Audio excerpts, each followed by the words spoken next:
ये गूढ़ बातें मेरी समझ से परे हैं केशव।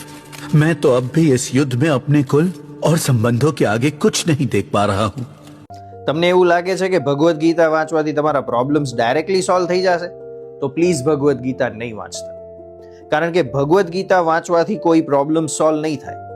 ભગવદ્ ગીતા શરૂ ક્યારે થાય છે ખબર છે? જ્યારે અર્જુન આ શબ્દ બોલે છે, એ કહે છે ધર્મ સમૂઢ, એટલે આઈ એમ ટોટલી કન્ફ્યુઝ, મને સમજાતું નથી હું શું કરું. અને પછી ભગવદ્ ગીતા શરૂ થાય છે અને ભગવદ્ ગીતા પૂરી થાય છે ત્યારે જે અર્જુનનો શબ્દ હોય છે ને એ છે નાસ્તો મોહમ, એટલે ગોન ઇઝ માય કન્ફ્યુઝન, હવે મને ટોટલ ક્લેરિટી મળી ગઈ છે.